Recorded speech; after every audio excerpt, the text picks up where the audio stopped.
Vamos a abrir la palabra del Señor en el capítulo 5 de Efesios. Efesios capítulo 5. Desde hace algunas semanas estamos considerando el tema del hogar cristiano. Esta serie se titula así, El hogar cristiano. Este es el cuarto mensaje.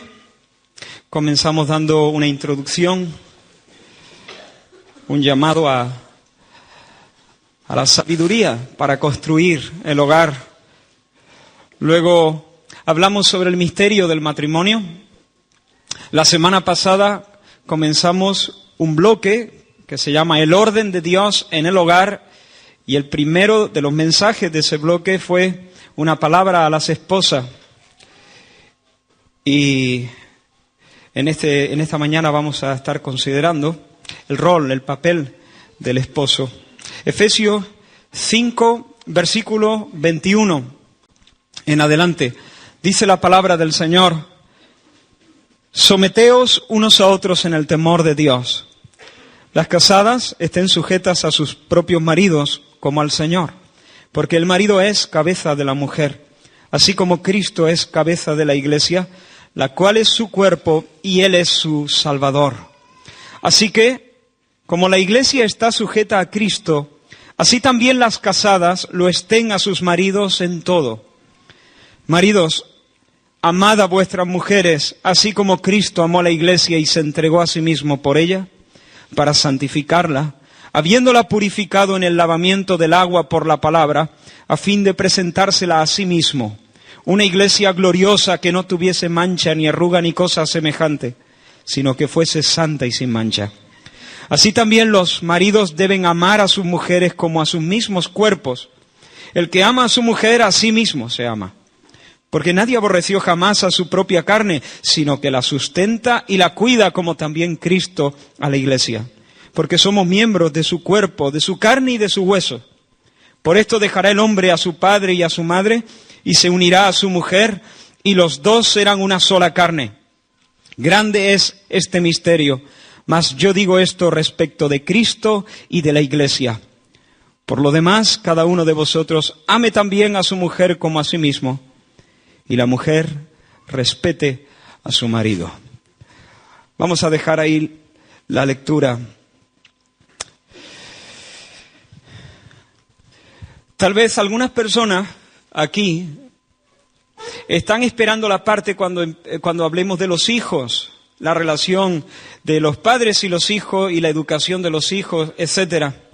Porque están pensando, mira, todo esto está muy bien, pero mi problema en mi familia es la relación que tengo con mis hijos.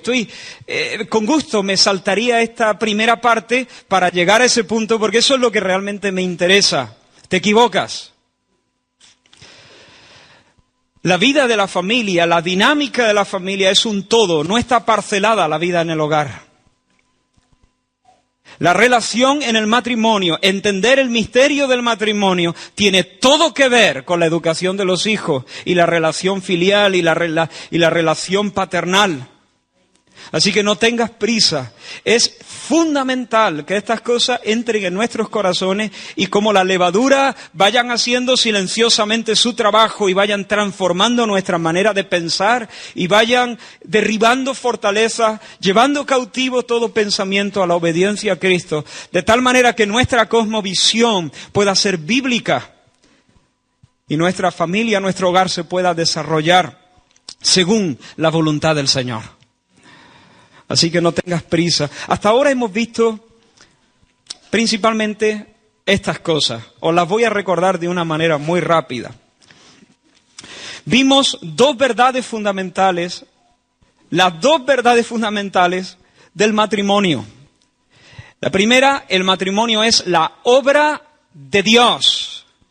El matrimonio no es una convención humana ni una institución de hombres. El matrimonio es una institución divina. ¿Y por qué es una institución divina?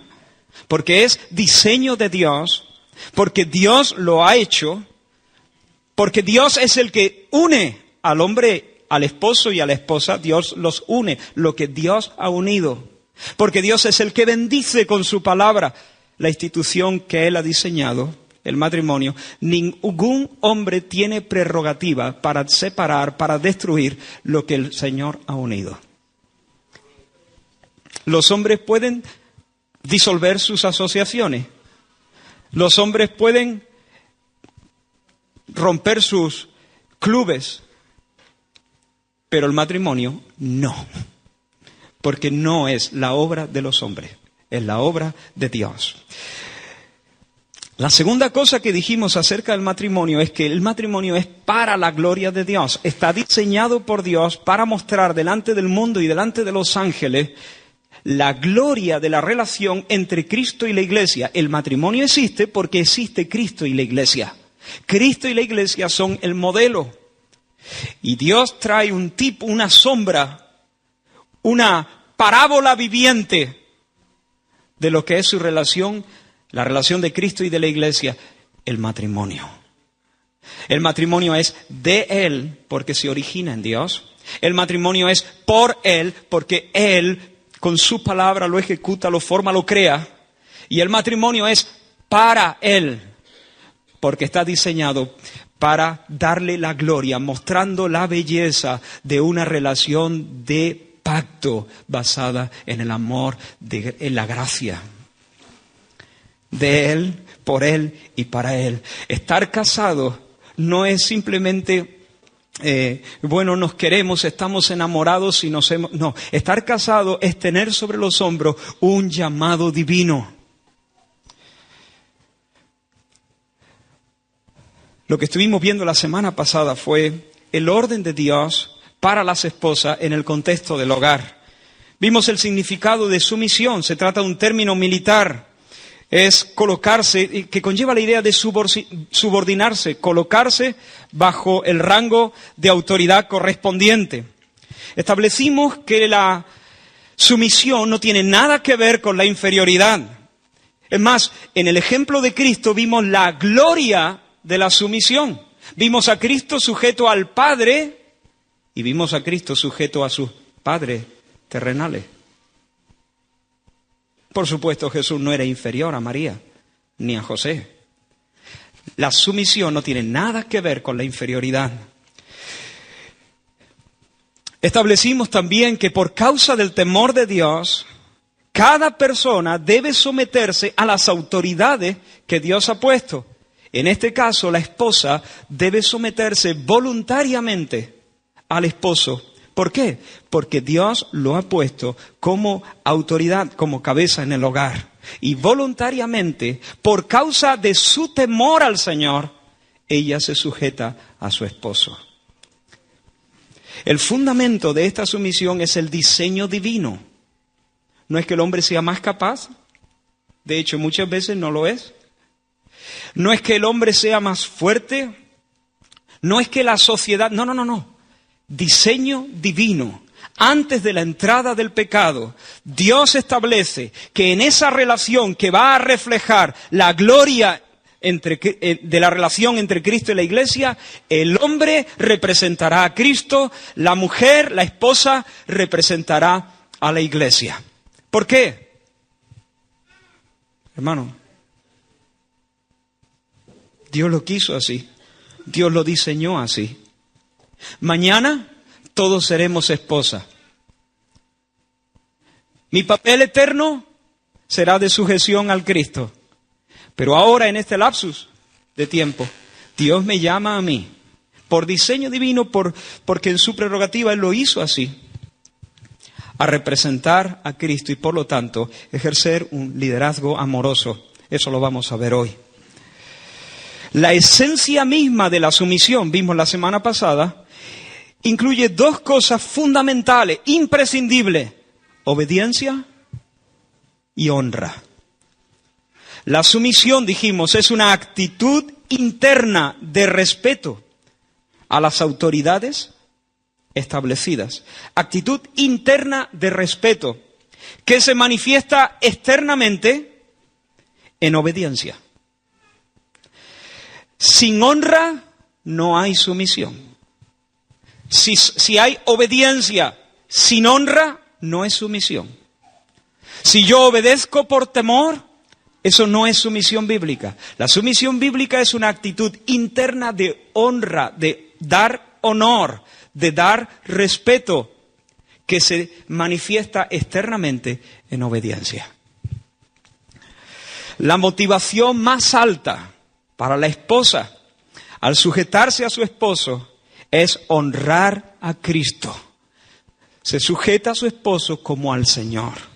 Es decir, como parte de su sujeción al Señor, como parte de su obediencia al Señor, se sujeta a su esposo, porque el Señor le pide que se sujete a su esposo. Y por causa de su amor al Señor, se sujeta a su esposo. Y esa es la motivación más alta. No es la respetabilidad del marido, sino la respetabilidad de Cristo, lo que lleva a una mujer a sujetarse a su marido. Una mujer temerosa del Señor considera que tiene una oportunidad maravillosa de honrar a Cristo, honrando a su esposo. Y el modelo es la relación entre Cristo y la iglesia. Como la iglesia se sujeta a Cristo, la esposa se sujeta al esposo. No independencia, no irrespeto, no desobediencia o terquedad. Los límites de esta sumisión, estoy recordando lo que vimos la semana pasada, los límites a sus propios maridos. A sus propios maridos. La mujer no se sujeta en este sentido que estamos hablando a todo hombre, a su propio marido. Y otro límite importante, dentro de los parámetros establecidos en las Escrituras. En ocasiones habrá que decirle al esposo, es necesario obedecer a Dios antes que a los hombres. La sumisión bíblica es muy difícil, porque es muy difícil someterse a esposos como nosotros. Pero ¿cuál es la fuente de donde emana el poder para sujetarse bíblicamente a un esposo imperfecto? El Espíritu Santo. Sed llenos del Espíritu. Ese es el imperativo del cual depende el participio que se traduce en el versículo 21 como someteos unos a otros. Eso fue lo que estuvimos viendo. En esta mañana lo que vamos a tratar es el rol del hombre, el papel del hombre. En esta mañana tengo una palabra para los maridos, una palabra para los esposos. Dice Martin Lloyd-Jones, como personas cristianas, probablemente nunca hemos tenido una mayor oportunidad, y él está escribiendo esto hace varias décadas, nunca hemos tenido una mayor oportunidad de demostrar lo que realmente significa el cristianismo que precisamente en estos tiempos presentes. Cuando la vida del mundo revela cada vez más sus verdaderos colores. En este asunto de las relaciones matrimoniales y en todos los demás aspectos, la vida está siendo cada vez más caótica. Aquí hay una gloriosa oportunidad para demostrar la diferencia que existe en la vida de uno por el hecho de ser cristiano. Hermanos, de una manera muy particular, esposos, maridos, tenemos una oportunidad única, porque ahí afuera todo está hecho un lío, es un caos. Y tenemos una oportunidad única para demostrar en el poder del Espíritu Santo la diferencia que existe entre ser cristiano y no ser cristiano. Y hermanos, al hablar de este tema, no puedo sino estar consciente de mi propia debilidad. Voy a hablar del esposo perfecto. Le decía a Damaris, hoy te necesito más que nunca. Porque voy a hablar del esposo perfecto. Misericordia. Porque veo la distancia que hay entre Cristo y yo. Veo mi debilidad. Ella me dijo, de mi parte la tienes toda. Adelante. Hablo sujeto a la palabra del Señor. Hablo con el limpio deseo sincero de ser fiel a la palabra de Dios. pero al mismo tiempo hablo como un hombre quebrantado. Cuando estudio este tema, no puedo hacerlo sin ver mis fallas, ver pecado, ver mezcla en mi propio corazón. Así que no estoy aquí como alguien que, ha llegado y está animándote a que llegues tú también. Estoy aquí como alguien que al mirarse en este espejo de la palabra del Señor, se quiebra y tengo que reconocer que todavía no he llegado, pero tengo un deseo sincero, honesto y limpio de obedecer la palabra del Señor. Quiero correr en el camino de la santidad. Ahora, quiero decir en este tiempo que tenemos por delante, en primer lugar vamos a ver que el marido está llamado a ser cabeza en su hogar. Y que el marido está llamado a ser una cabeza que ama. Es decir, a desarrollar un gobierno amoroso y un amor gobernante. Eso es lo que vamos a estar considerando en esta mañana. La Biblia nos dice que el marido es cabeza de la esposa. No dice que debe ser. Dice que es. Es un hecho. Ser marido es ser cabeza. Ser marido es ser cabeza. Está ligado al concepto de ser marido. Leo una cita de Dietrich Bonhoeffer. Cuando al marido se le llama cabeza de su esposa, y a continuación como Cristo es cabeza de la iglesia, algo del esplendor divino se refleja en nuestras relaciones terrenales y deberíamos reconocer y honrar este reflejo.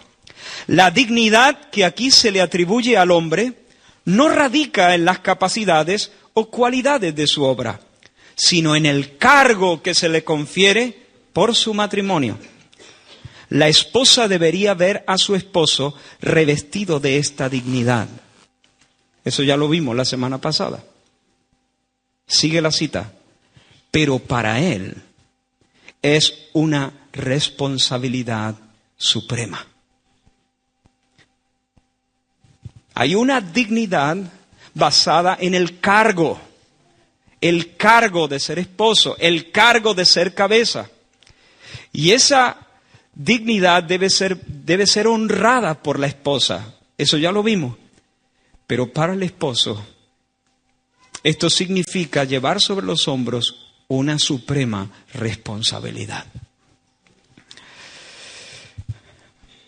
Hermanos, ser cabeza es tener un llamado de Dios a liderar, a dirigir, a gobernar. Tiene que ver con autoridad, con función de gobierno. No puedo detenerme en esta mañana para argumentar esto. Algunas revisiones más bien feministas de estos textos están proponiendo que la palabra cabeza no tiene nada que ver con autoridad o gobierno, sino tiene más bien que ver con fuente, de donde emana la vida. Pero realmente no tenemos tiempo. Creo, si no recuerdo mal, que hace como un año por ahí, cuando vimos el énfasis de masculinidad, feminidad, no sé si fue alrededor de un año, tocamos estos asuntos. Os remito allí a la enseñanza que se dio entonces, está en unos CDs grabada. Podéis pedirla a los hermanos del sonido. No tenemos tiempo, pero la Biblia deja muy claro que el concepto cabeza en estos textos tiene todo que ver con gobierno, con autoridad. Vuelvo a repetir, no superioridad, no una mayor capacidad, no una dignidad más alta, no. Función de gobierno, función de gobierno. El hombre y la mujer, el esposo y la esposa son igual en dignidad, igual en importancia delante de Dios. Diferentes funciones. Cabeza es función de gobierno. Ahora, hermanos, imaginaos No sé a cuánto os gusta el baloncesto, pero en el baloncesto hay un jugador de los 5 que conforman el equipo, que es el jugador base, se le llama el base. El base no es más que sus compañeros, pero el base, que suele ser el más bajito, es el que tiene la responsabilidad, el encargo, bajo la autoridad o la dirección del entrenador, de dirigir a sus otros compañeros en la pista. Él tiene que marcar la jugada, él tiene que ordenar al resto de jugadores, y en las jugadas de ataque muy especialmente, él es el encargado de marcar la jugada. A veces levantando el puño en alto indica al resto de sus compañeros cuál es la jugada que van a hacer, o haciendo señas con las manos. Bueno, ellos tienen sus códigos para entenderse. Él no tiene la responsabilidad de marcar todos los puntos. De hecho, en muchas ocasiones los buenos bases ni siquiera son los principales anotadores de su equipo. No tienen que ser las estrellas del equipo. No tienen que ser los jugadores más eficientes anotando. No tienen que ser... No. Su función es dirigir. Dirigir la jugada de ataque. Dirigir. El marido no está obligado a meter todos los puntos en el matrimonio, ni ser el jugador estrella. Pero sí tiene una responsabilidad. Dirigir. Eres esposo. Tienes un llamado de Dios para dirigir. Una sociedad matriarcal, dice Martin Lloyd-Jones, que tiene a la mujer como cabeza y centro del hogar, es una negación de la enseñanza bíblica y es, en efecto, una repetición del viejo pecado de Eva. En Edén lo que pasó fue exactamente eso. Eva dirigió y Adán siguió.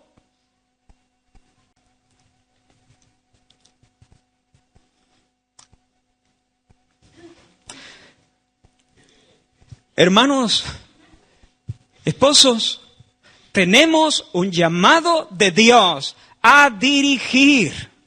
Pero es que mi mujer lo hace, tienes que hacerlo tú. Pero es que ella es más, me da lo mismo, Dios te ha puesto a ti y ha puesto esa responsabilidad sobre tus hombros. Ella te ayuda. Ella utilizará todas sus capacidades, la gracia que Dios le da, sus conocimientos, etcétera, para ayudar, respaldar, fortalecer tu liderazgo. Pero no puedes abdicar. Hermanos, éxito es igual a obediencia. Y desobediencia es igual a fracaso. Imaginaos que yo le pido a mi hijo Samuel, mira, quédate en la puerta y por favor, procura que en ningún momento la puerta se quede abierta. Si entra alguien, enseguida la cierra. Esa va a ser toda tu función. No quiero que te distraigas, solamente quédate al lado de la puerta y conforme se abra, tú la vuelves a cerrar para que el aire acondicionado, el calorcito del local no se salga. Esa va a ser todo. Y tengo que hacer algo. No tienes que hacer nada más. Tienes que hacer eso. Imaginaos si después de un rato vuelvo y la puerta está de par en par. Todo el calor se ha ido. Y enseguida busco a Samuel. Samuel, ¿pero qué es lo que estás haciendo? ¿Qué es lo que te he dicho? No, papá, mira, es que viene sudando, viene agobiado y dice, es que ¿sabes qué pasa? Me he dado cuenta que los bancos había papeles en los bancos y me he puesto a recogerlos. Y ya de paso he visto que había ronchas en el suelo y he buscado una fregona y he fregado un poquito esto. Y además dije, bueno, ¿por qué no le echo un poco de ambientador para que huela mejor en el ambiente? Pero hijo, es que yo te pedí una sola cosa.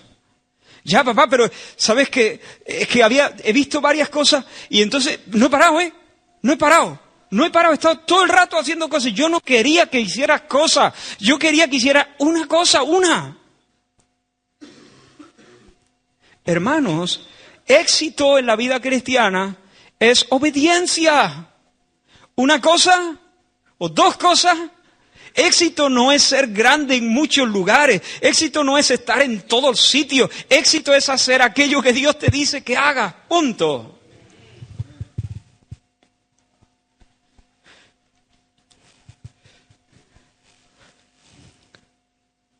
Fueron los árboles a buscar rey. contó Jotán en una parábola. Se reunieron los árboles a buscar rey y le dijeron al olivo, reina sobre nosotros. Mas el olivo respondió, dice el texto en el libro de Jueces, ¿he de dejar mi aceite con el cual en mí se honra a Dios y a los hombres para ir a ser grande entre los árboles? Es que Dios no me ha llamado a mí a ser el rey de los árboles. Es que Dios me ha llamado a mí a dar aceite. Yo paso, dijo el olivo. Esta es la versión moderna. Y claro, fueron a buscar a la higuera. Anda tú, reina sobre nosotros. Y respondió la higuera, ¿he de dejar mi dulzura y mi buen fruto para ir a ser grande sobre los árboles? Es que Dios no me ha llamado a mí a ser grande entre los árboles. Yo soy una higuera. Yo no puedo dejar de hacer lo que Dios me ha encomendado para ser rey entre los árboles. No, gracias. Y fueron a la vid. Ven tú, reina sobre nosotros. Y la vid respondió, he de dejar mi mosto que alegra a Dios y a los hombres. Es que yo tengo un llamado, es que yo tengo una gracia, es que yo tengo un lugar. Mi lugar es dar mosto que alegra a los hombres y alegra a Dios. Yo paso también. Es que a mí no me interesa ser grande entre los hombres. A mí me interesa hacer lo que tengo que hacer. Dijeron entonces todos los árboles a la zarza, anda tú, reina sobre nosotros. Y la zarza respondió a los árboles, vale. Si en verdad me elegís por rey sobre vosotros, venid, abrigaos bajo mi sombra. No veas si se había crecido ya la zarza. Pero qué sombra, pienso yo. Abrigaos bajo mi sombra. Y si no, salga fuego de la zarza y devore a los cedros del Líbano. No veas con la zarza. Se parece a algunos entrenadores de fútbol. Y no me estoy refiriendo a uno solo, Con ese ego subido. Sí, claro que reinaré sobre vosotros. Venid, abrigaos bajo mi sombra, y si no, el que no quiera, que salga fuego de mí y lo devore. Pues no vea con la zarza, pasé un arbusto lleno de pinchos. Pero aún ese arbusto lleno de pinchos tiene una función en la creación. Tú preguntarás cuál. Yo también me la pregunto, pero tendrá. Pero esta quería ser grande entre los árboles.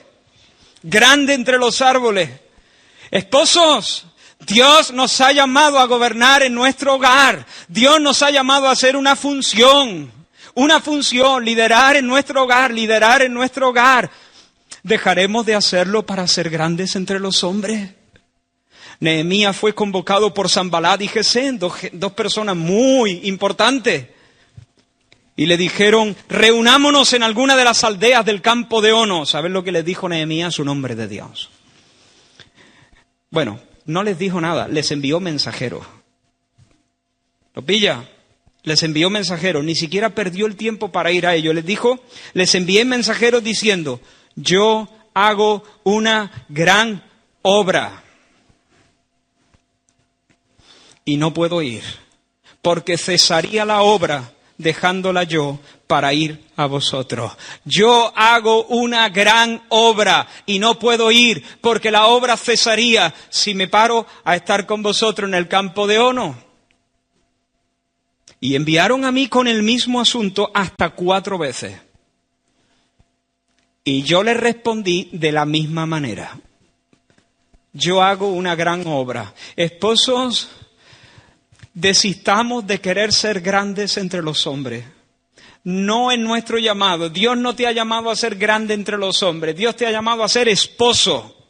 Dios te ha llamado a liderar en tu casa, en mi casa. Y tenemos que decirle a muchas cosas, a muchas demandas. No voy a dejar de hacer lo que tengo que hacer. Soy un esposo. Soy una vid, dijo la vid. Soy una higuera, dijo la higuera. Soy un esposo, dice el esposo. Yo hago una gran obra. Claro, nadie nos va a aplaudir. No vamos a salir en el periódico por hacer la obra de esposo. Pero Dios ve y Dios recompensa. Yo hago una gran obra que alegra a Dios y alegra también a las personas que están bajo mi cargo. Marido, eres cabeza, eres líder, esposo. Si fallas en este encargo, fallas.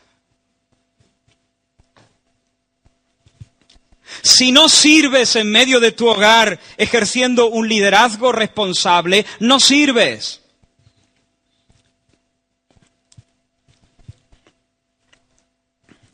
Aunque el mundo te considere un grande.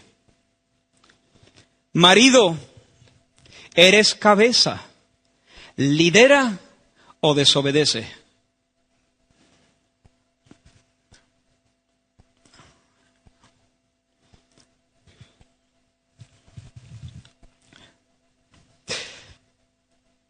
El esposo es cabeza y su deber es amar. El esposo es cabeza y su deber es amar. La palabra clave para las esposas ha sido sumisión. La palabra clave para los esposos es amor. El gobierno del hombre en su hogar no es el gobierno de un tirano. No es el gobierno de un jefe. Se trata, como he dicho antes, de un gobierno amoroso, o si lo prefiere de esta manera, un amor que gobierna, un amor gobernante. En el griego, 3 palabras principales para referirse a ese concepto, amor. La primera palabra, eros. Ese es un tipo de amor verdadero. Es un tipo de amor bueno, pero es un tipo de amor superficial. De ahí viene nuestra palabra erótico. Es un tipo de amor que se basa más en las sensaciones, en las emociones. Es más superficial. Me atrae. Eso es bueno, no es necesariamente malo, pero es superficial. El centro es el ego, lo que yo siento. Hay otra palabra, fileo. Fileo es un amor más profundo. Se puede traducir como tener amistad. Tener amistad. Pero todavía el ego es el centro. Pero hay un tercer término, ágape.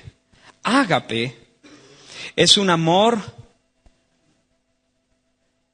que no brota, cuyo centro no es el ego.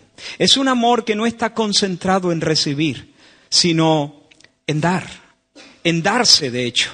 Es un amor sacrificial. Cuando la Biblia dice, amad a vuestras esposas, a vuestras mujeres, utiliza el término ágape. Ágape, el amor sacrificial. Ahora, ¿qué es el amor, hermano? ¿Qué es el amor? Intenta, no me lo digas en voz alta, intenta una definición. Inténtalo en tu mente, venga, trabaja. ¿Qué es el amor? El amor es... ¿Estás pensando en una definición bíblica? Bueno, si acudimos a uno de los grandes pasajes del amor, nos vamos a sorprender cómo define la palabra, las Escrituras, el amor. Me estoy refiriendo a 1 Corintios capítulo 13. Pero ahí Dios no utiliza sustantivos para definir. No hace una definición filosófica teórica. No dice el amor es y define con sustantivos. No. Lo define con verbos. Mira, el amor no tiene envidia, el amor no es jactancioso, el amor no se envanece, no hace nada indebido, no busca lo suyo, no se irrita, no guarda rencor, no se goza de la injusticia, se goza de la verdad, todo lo sufre, todo lo cree, todo lo espera, todo lo soporta, el amor nunca deja de ser. Y te das cuenta de que la Biblia define el amor en base a cosas que el amor hace y en base a cosas que el amor no hace. El amor hace ciertas cosas y no hace otras. El amor no es un efluvio de sentimientos que te hacen cosquilla en el estómago por los... No, no, no. El amor hace esto, hace esto, hace esto y hace esto. El amor no hace esto, no hace esto, no hace esto y no hace esto. Uno de vosotros orando esta mañana en el tiempo de alabanza decía eso: Señor, el amarte es guardar tus mandamientos. De tal manera amó Dios al mundo que se desmayó de amor, que le gritó desde el cielo, te amo. No, que dio a su Hijo unigénito. El amor hace ciertas cosas y no hace otras. Acciones y, por supuesto, las motivaciones son las que definen la calidad del amor. Tú no puedes saber si un esposo ama a su esposa escuchando lo que el esposo dice. Tú vas a saber si un esposo ama a su esposa mirando lo que hace cada día en su casa. Porque el amor no es algo que se dice o algo que se siente. El amor hace ciertas cosas y no hace otras tantas. He sido infiel, pero la amo, dice. Y yo le digo, no, Señor, no la amas. Sí, sí, yo la amo. No, no la amas. Pues yo siento, tú puedes sentir lo que tú quieras, pero eso no es amor. El amor no es infiel.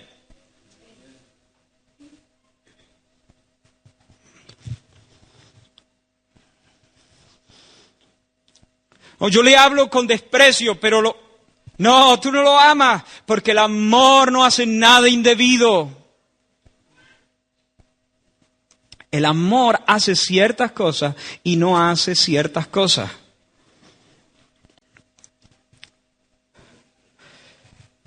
Voy resumiendo, cómo pasa el tiempo, Dios mío.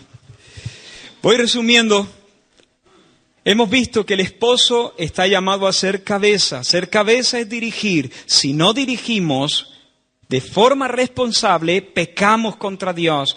Pero hemos visto que es un gobierno no de un tirano, es un gobierno de amor, de servicio, porque el hombre es cabeza, pero su deber es amar. ¿Cómo debe amar el hombre a su esposa? La Biblia nos dice dos cosas en este pasaje. En primer lugar, como Cristo amó a la iglesia. ¿Cómo amó Cristo a la iglesia? No tenemos tiempo para detenernos mucho, pero quiero decir varias cosas en este punto. Dice que la amó y se entregó a sí mismo por ella para santificarla habiéndola purificado a fin de presentársela a sí mismo. Mira, la amó, alude a la elección pasada. Cuando ni el mundo ni las estrellas existían, Cristo amó a su esposa. Elección pasada. Se entregó a sí mismo por ella. Y esto alude al sacrificio expiatorio.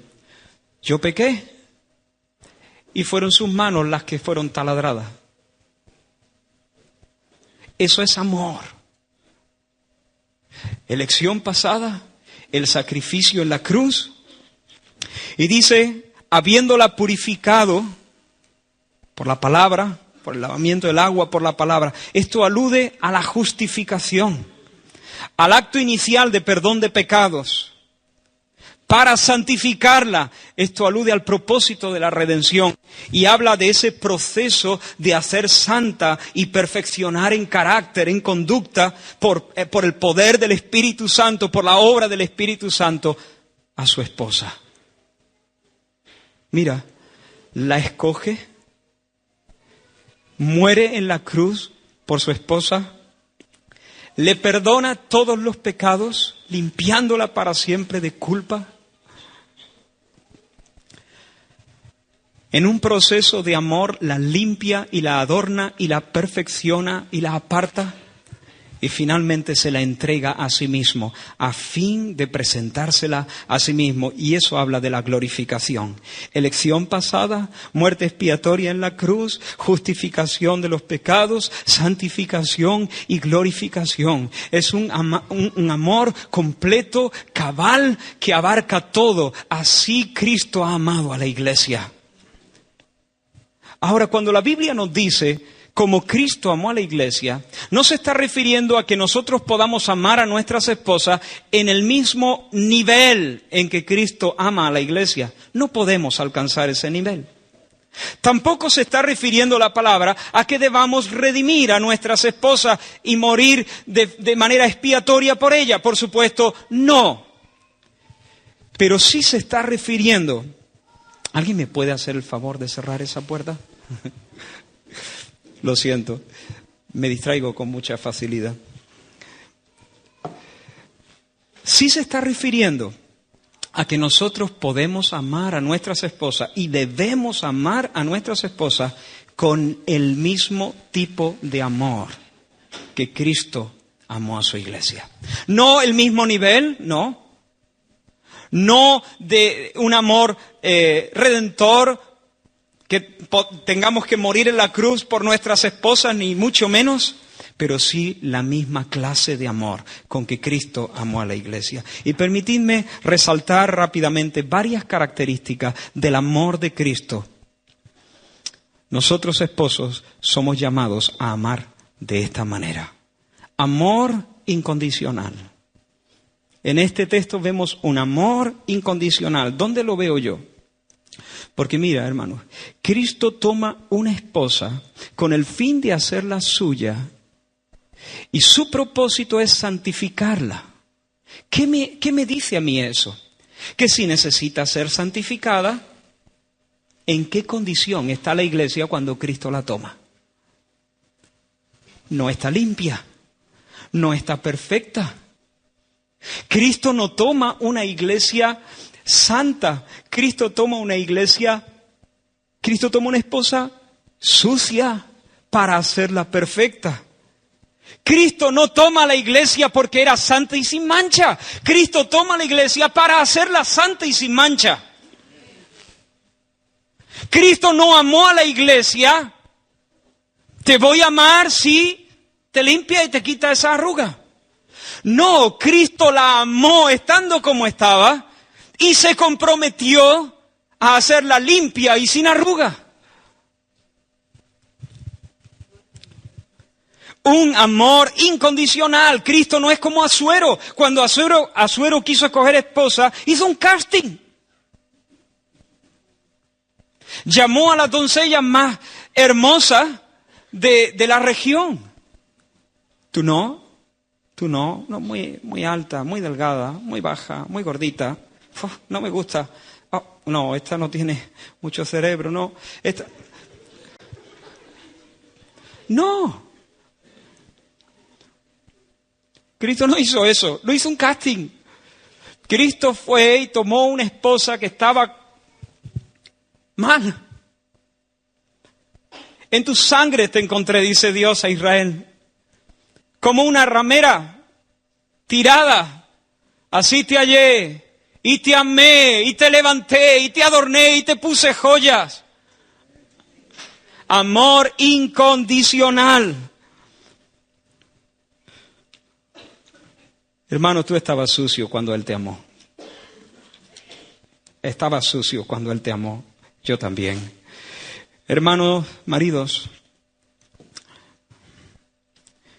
el amor que Cristo demanda de nosotros por nuestras esposas no puede depender de la apariencia física de nuestras esposas. Es que cuando yo me casé estaba delgadita y era guapa y ahora, bueno, claro, ¿y tú no lo sabías?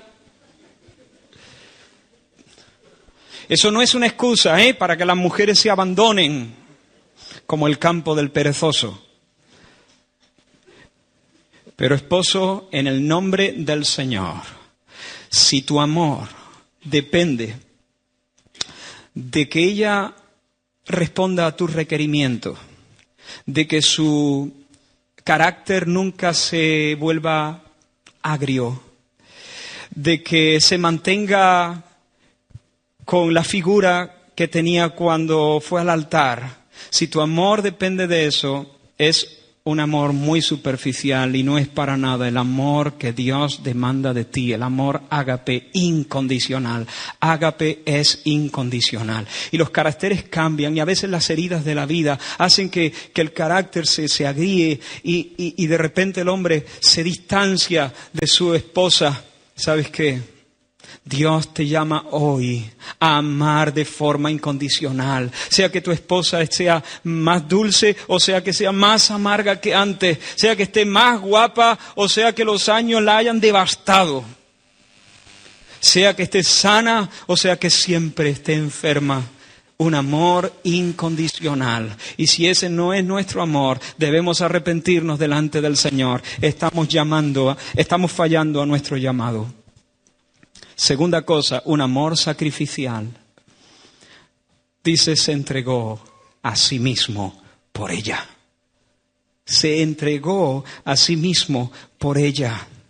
Haya pues en vosotros el mismo sentir que hubo en Cristo Jesús, el cual siendo en forma de Dios no estimó el ser igual a Dios como cosa que aferrarse, sino que se despojó a sí mismo, tomando forma de siervo, hecho semejante a los hombres. Y estando en la condición de hombre, se humilló a sí mismo, haciéndose obediente hasta la muerte y muerte de cruz. Cristo, el esposo perfecto, no se consideró a sí mismo, no reclamó su derecho, se humilló y soportó la vergüenza. El gran deseo del Señor Jesús es que su esposa llegue a la perfección y Él está dispuesto a invertir su vida para eso.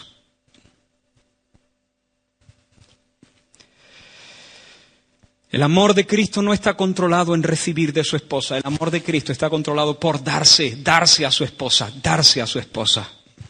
Aleluya. Esposo, ¿es ese tu propósito? ¿Es ese mi propósito con Damaris? Yo anhelo que Damaris llegue a ser todo lo que Dios quiere que ella sea y estoy dispuesto a dejarme la vida en eso. ¿Estás tú dispuesto, esposo, a sacrificar honores, comodidad, prestigio, caprichos, dinero, lo que sea, a fin de que tu esposa sea perfecta? ¿Estás dispuesto a sacrificar pasatiempos favoritos para entregarte de forma sacrificial? Tercera cosa, el amor de Cristo es incondicional, es sacrificial, pero también es solícito, diligente, cuidadoso. Dice, la sustenta y la cuida como Cristo hace con su cuerpo, con su iglesia. Cristo sustenta y cuida a la iglesia. Nuestras esposas necesitan que sus necesidades de intimidad, comunicación, descanso, recreo, ánimo, instrucción, dirección, protección espiritual sean satisfechas, y eso es muy costoso. Eso es muy difícil. Pero ese y no otro es nuestro llamado. ¿Me estás siguiendo? Hay 4 áreas en las que somos llamados a proveer y cuidar. Cuando se habla de proveer, lo que implica eso más bien está hablando de la sustenta y la cuida. Sustenta nos habla más del alimento. Cuidado nos habla más de protección. Alimento y protección. Así que podemos decir que Dios nos llama a ser responsables en nuestro liderazgo en estas 4 áreas. Primera, provisión física. El marido tiene la responsabilidad principal, no única, pero principal, de proveer físicamente para su hogar. Os leo una cita de John Piper. Lo que quiero decir, dice este hermano, cuando afirmo que un hombre debería sentir una responsabilidad bondadosa de proveer, es lo siguiente. Cuando no hay pan en la mesa, tendría que ser el hombre quien sintiera el mayor apremio de procurar que lo hubiera. Eso no significa que su esposa no pueda ayudar. De hecho, es posible imaginar casos en los que ella tenga que hacerlo todo. Por ejemplo, casos de enfermedad. Pero un hombre sentirá comprometida su condición de persona Si debido a la pereza, la insensatez o la falta de disciplina se convierte en dependiente a largo plazo del sueldo de su esposa. Maridos, somos nosotros los principales responsables de traer el pan a casa. Eso no significa que eventualmente sencillamente no hay trabajo, y la esposa tiene un trabajo, y de alguna manera, pues, el hogar sale a flote con lo que ella... Eso no quiere decir eso. Lo que quiere decir es que el hombre siempre estará velando, buscando manifestar su masculinidad y su llamamiento a ser líder en esa área también. Esposo, si tú te estás dejando parte del sustento de tu familia, que tu familia necesita para un desarrollo cabal y para hacer la voluntad de Dios en este tiempo, en vicios y en tonterías, estás pecando contra Dios. Tú no eres un proveedor, tú eres un necio. Y debes arrepentirte.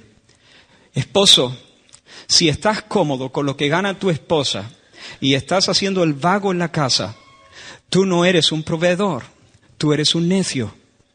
Y debes arrepentirte.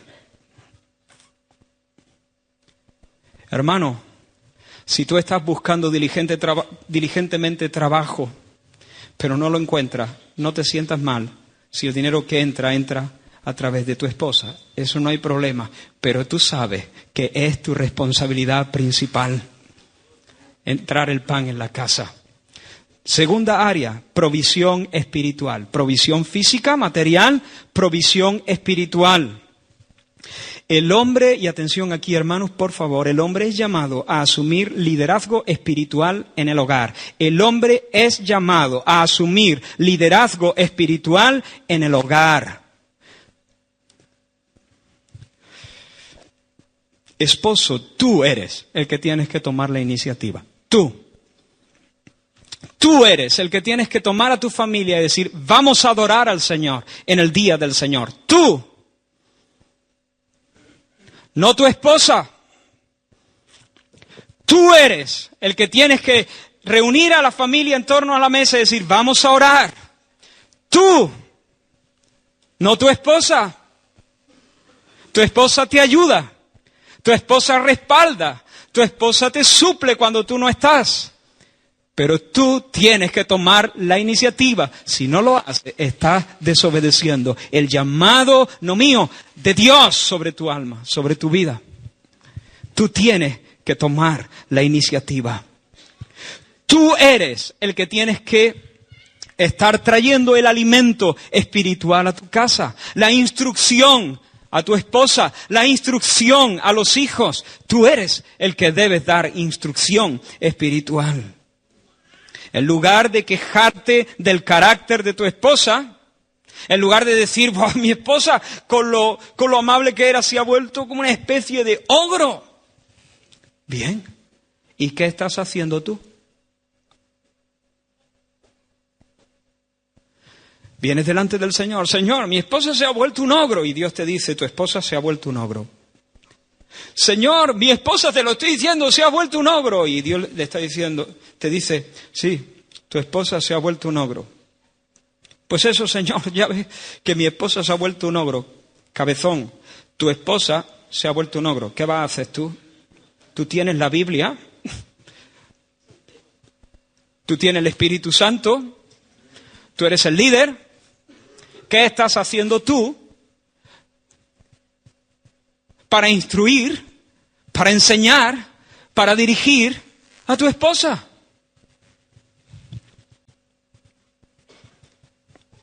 Está claro, ¿verdad? Hay hombres quejándose del carácter de sus esposas. Hay hombres quejándose, hay maridos quejándose del carácter de sus esposas que no toman ni una sola vez las Escrituras para enseñarles. Hay hombres quejándose del carácter de sus esposas que ni una sola vez toman las Escrituras y les instruyen en el consejo de Dios. Y eso se llama pecado. Pecado. Hermanos, el Señor nos va a pedir cuentas a nosotros. Él nos va a decir, ¿qué has hecho tú espiritualmente?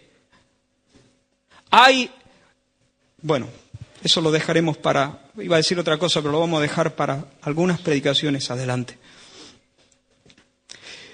El esposo, cada esposo en este lugar, como alguien ha dicho, debe ser experto en tratamientos de belleza. Cada esposo aquí debe ser experto en tratamientos de belleza. Tú tienes que saber, tienes que ser un experto en la palabra de Dios. En la palabra de Dios, hermano. ¿Por qué hacemos todos los domingos escuchando 1 hora o 1 hora y cuarto de mensaje bíblico? Pues, hermanos, ¿qué vamos a hacer? Adorando al Señor y capacitándonos para vivir la vida que Dios nos manda.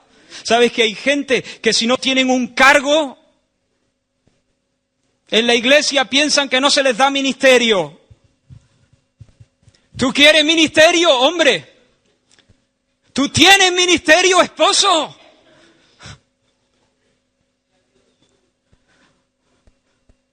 Tú tienes un ministerio imponente. Y aquí estamos adorando al Señor y capacitándonos para realizar la tarea del ministerio. Tienes que ser experto en las Escrituras. Tienes que sudar Biblia para aconsejar a tu esposa. No es fácil hacerlo. No es fácil hacerlo. Ahora estoy viendo a todos los hombres diciendo, ¿cómo lo sabes? ¿Cómo lo sabes? Pero el Señor está con nosotros. El Señor está con nosotros. El Señor está con nosotros. Liderar es muy difícil, pero somos hombres. Liderar es muy difícil, pero somos llamados. El Señor está en nosotros. Aprende las Escrituras. Aprende cómo aconsejar. Aprende cómo lidiar con las manchas y arrugas. Con la palabra de Dios. En el poder del Espíritu Santo. Con paciencia y esperanza.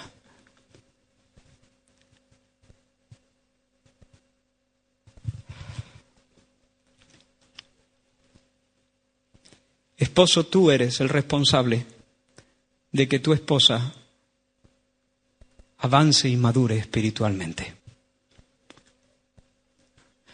Esposo, tú eres el responsable de que tu esposa avance y madure espiritualmente. No eres el único responsable. Pudiera ser que la esposa definitivamente, sencillamente no quiere, pero tú tienes que hacer tu papel. De tal manera que cuando Dios te mire, diga, bueno, tú has sido fiel y yo me las voy a ver con ella. Pero tú has hecho tu papel. Tú eres responsable. Cuando el hombre y la mujer pecaron, la mujer pecó primero, ¿sí o no? Pero no fue hasta que el hombre pecó que Dios preguntó. ¿Y qué preguntó Dios? ¿Dónde estás tú? ¿Quién? Adán. Adán, ¿dónde estás? ¿A quién le pide cuentas a Dios? ¿Dios? ¿A quién le pide cuentas Dios? Al hombre. Si hay problemas en tu hogar y Dios se presenta, no sé quién abre la puerta, pero cuando abra la puerta sé lo que Dios va a preguntar. ¿Dónde está el hombre de la casa?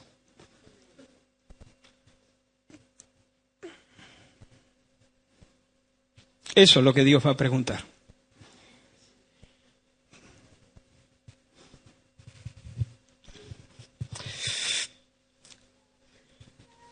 Esa es mi función. Tengo que estar pensando en Damaris. Cómo ella puede crecer, madurar y llegar a ser todo lo que Dios quiere que sea. Pongamos un ejemplo. Imaginaos que yo estoy hablando con Damaris y le digo, por ejemplo, mira, Damaris, finalmente este fin de semana íbamos a estar con los niños y dando un paseo, pero ha surgido un asunto y vamos a tener que cancelar este tema. ¿Cómo? Cancelar. Siempre lo sabía. Es que de verdad, eres.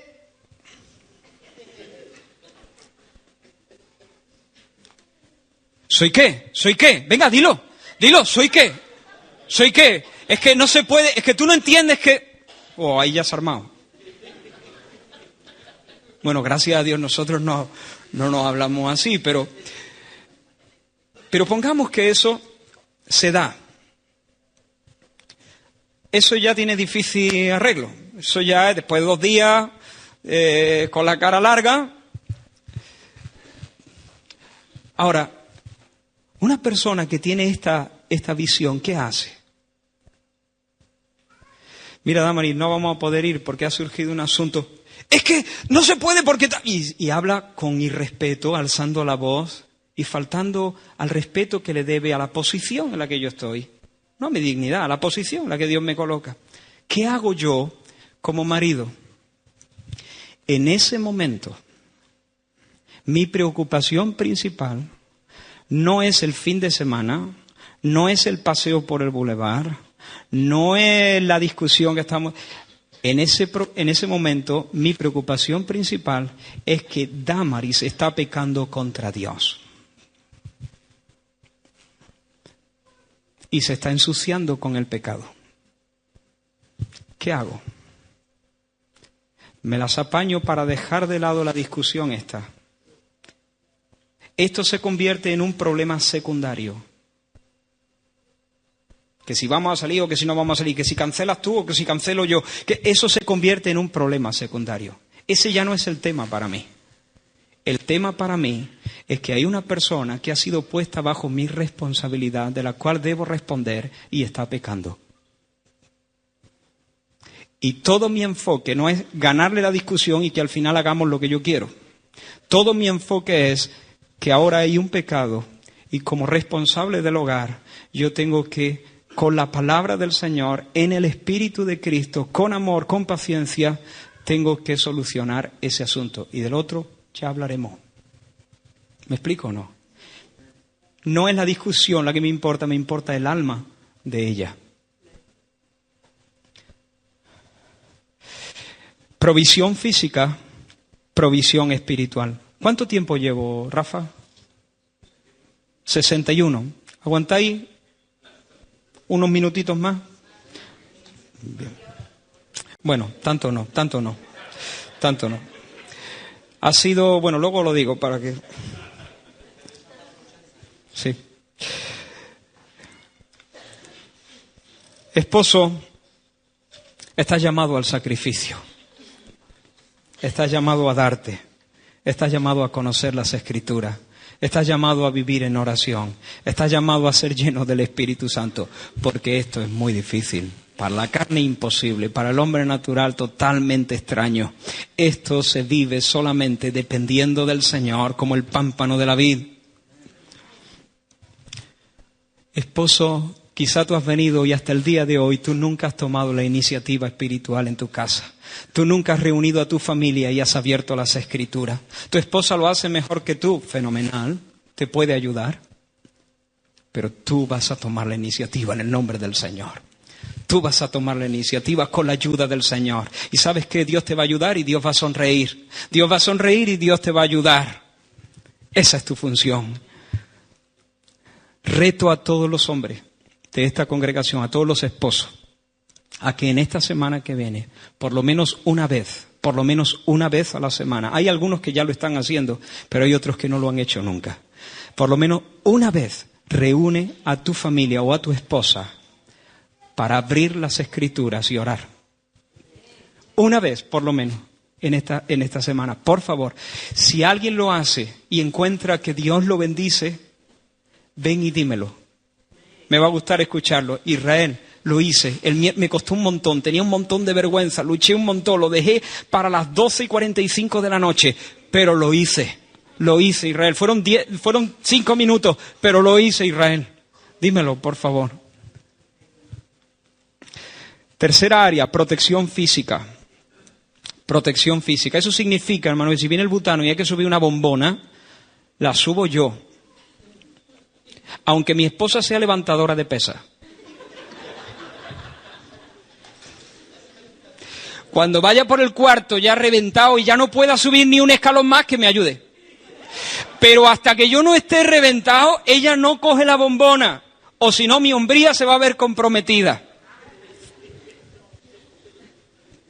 Si viene un ladrón y nos pone una navaja y nos dice la cartera, yo nunca jamás debo ponerme detrás de mi mujer. Aunque ella sea cinturón negro de karate. Hasta que yo no esté en el suelo, derribado completamente, ella no debe intervenir. Protección física. Pero quiero decir más, y ahora no os vais a reír tanto. Ser hombre y ser cabeza no tienen nada que ver con no implicarse en las tareas domésticas. Hay personas que sienten que se compromete su hombría si lavan un plato. Pero la protección física está incluida aquí. Y si tú puedes estar sentado cómodamente en el sofá, mientras tu mujer se deja el pellejo y ya no puede más, haciendo las labores de la casa, y tú tienes oportunidad de ayudar, y no ayudas, tú no eres un hombre, tú eres un zángano. Perdón. Eres un perezoso, eres un negligente. Eso no es ser hombre. Ser hombre incluye ayudar en las tareas domésticas también. ¿Tú quieres ver a un hombre? ¿Quieres ver a un hombre? ¿Tú quieres ver un esposo? Jesús lavando los pies a los discípulos. ¿Lo tienes en la mente? Eso es un hombre. Jesús lavándole los pies a la esposa. Jesús lavándole el esposo, lavándole los pies a la esposa. El esposo lavándole los pies a la esposa. Eso es un hombre. En esa sala, Jesús, a los pies de sus discípulos lavándose, en esa sala nadie tenía duda de quién tenía la autoridad. Nadie. La autoridad la tenía Jesús, eso estaba claro para todos. Eso es liderazgo. Eso es liderazgo, eso es protección. Lógicamente las enseñanzas que Jesús está dando aquí están en otro contexto, no quiero mezclar, pero quiero presentaros esa figura de Jesús lavando los pies de su esposa, involucrarte en las tareas domésticas, ayudar en las tareas domésticas, está dentro de eso de proteger físicamente, cuidar físicamente, velar por eso. Hemos hablado de provisión física y provisión espiritual. Y ahora estamos hablando de protección física y protección ahora espiritual. Tú eres llamado a proteger espiritualmente a tu familia. ¿Cómo? Por medio de la oración. Tú eres llamado a interceder por los tuyos, a cubrirlos en oración, a velar en oración. Líbralos del mal, Señor. Líbralos del maligno. Guárdalos para ti, Señor. Líbralos del mal. Pon tu mano. Santifícalos. Toma las oraciones de Pablo, por ejemplo, a las iglesias. Haz las tuyas para tu familia. Segunda cosa, tomar la iniciativa en implementar principios bíblicos y en establecer límites claros. Tú eres el que debe sentar a tu familia y decir, nuestra economía va a estar así. Lo primero para el Señor, nuestros diezmos, nuestras ofrendas. Esto será un principio en nuestra casa. Tú eres el que debe decir, el día del Señor es sagrado. No importa que nos pongan, no importa si el niño juega al fútbol en la hora del culto. El día del Señor es sagrado. Eres tú, esposo, el que tiene la responsabilidad de hacer eso. Eres tú el que tiene que poner límites claros. En nuestra casa no se va a ver gran hermano. No importa quién patalee, no importa cuánto boicot me hace y si te quiere ir de la casa te vas. Pero en esta casa no se ve gran hermano. En esta casa no se ve nada sucio. En esta casa no entran ese tipo de cosas. Eres tú el que debes establecer límites claros, bíblicos, para proteger a tu familia. No puedes dejar eso a otras personas. Dios te lo demanda a ti, esposo. Eso es liderazgo espiritual. Liderazgo espiritual, en este sentido, protección espiritual, también involucra pedir perdón primero. Ser el líder en la reconciliación. Líder, el primero en la reconciliación. Cuando el esposo y la esposa están peleados y no se hablan y están haciendo puchero o poniendo caras, como diría un Alejandro Abraham, de indio de madera. ¿No?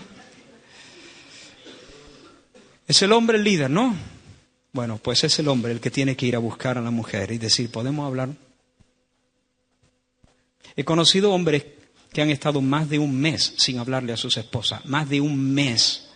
¿Sabes cómo se llama eso? Necedad. ¿Qué hizo Jesús con Pedro? ¿Quién falló? ¿Jesús o Pedro? ¿Quién fue a la orilla? Jesús.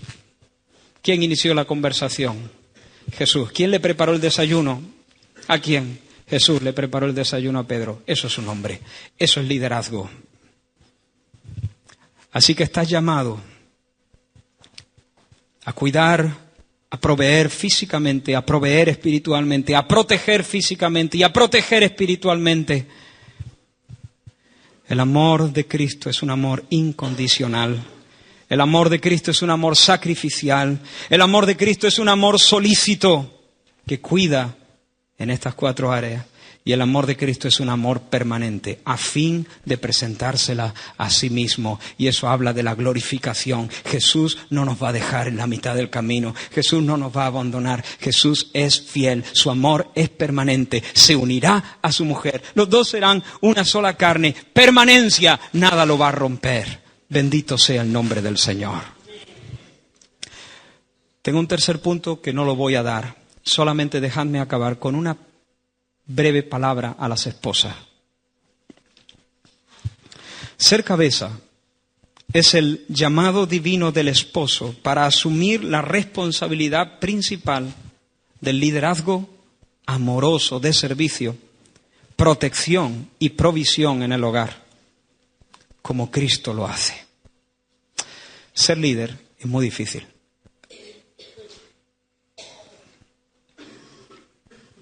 Esposas, ser líder es muy complicado. ¿Y sabes qué? Nosotros vamos a ser juzgados con esa regla. No con la regla de la sociedad, con esta regla vamos a ser juzgados.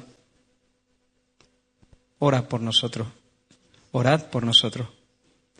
Orad por nosotros. Misericordia.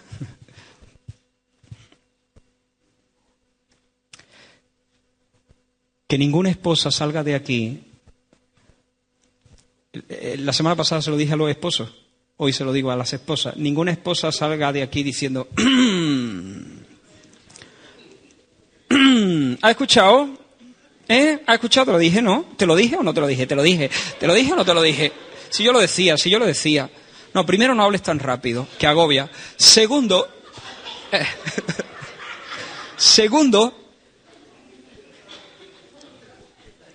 no exijas liderazgo. No exijas liderazgo, porque si exiges liderazgo, contradices lo que estás pidiendo. Pides que te lideren mandándolo. Es una contradicción. La esposa no debe exigir que su esposo lidere. Generalmente es contraproducente, ¿sabes? Porque si al hombre le quedaba una mínima deseo de tomar la rienda, en el momento que le dicen eso la perdió. ¿Por qué? Porque ahora su respuesta, lo que él haga, ya no es iniciativa. Ahora es someterse al liderazgo de ella. Esposa, no sea necia. ¿Qué tienes que hacer? Ora al Señor. Ora al Señor pidiendo que, dale Señor una visión amplia a mi esposo, dale un corazón que entienda estas cosas, dale gracia, fortalécelo, quita su vergüenza, porque a veces es vergüenza. Somos conscientes de nuestros problemas, somos conscientes de nuestros fallos, somos conscientes y tenemos un sentido de vergüenza. Es por un mal entendimiento de la gracia del Evangelio. Pero al no entender bien la gracia nos sentimos avergonzados delante de nuestra esposa. No tenemos problema con orar con otro. Mi marido ora con cualquiera menos conmigo. Claro, porque orar contigo es más difícil. Por una sencilla razón. Tú lo ves desnudo completamente. Conoces sus debilidades, sabes sus caídas. El otro no. ¿Cómo se soluciona esto? yendo a la cruz y entendiendo nuevamente la gracia del Señor. La gracia del Señor. Dios me perdona, soy un borrico, pero estoy harto de fallar. Pero Dios me ama. Cariño, ven, vamos a abrir la palabra. Termino. La mujer sabia orará, y la mujer sabia también puede expresar con paciencia y con respeto los anhelos que tiene de que su familia pueda ir y avanzar en la santidad. Mira, esposo, tengo un deseo, si pudiéramos juntarnos para compartir la palabra. Entonces, si tú puedes ubicar eso en la dinámica de la semana, si en algún momento pudiera, con respeto y con esperanza y con fe y con paciencia. En tercer lugar, manifestar aprecio por cualquier muestra de liderazgo. Si el esposo hace algo, aunque te disguste, si toma el liderazgo, aunque no te venga bien, aprecia el hecho de que toma el liderazgo. Y en cuarto lugar, sujétate. La esposa sabia se sujeta. ¿Quieres ser liderada? Cuando él asuma liderazgo, sujétate. Y eso potenciará y bendecirá al hombre mucho más de lo que tú piensas.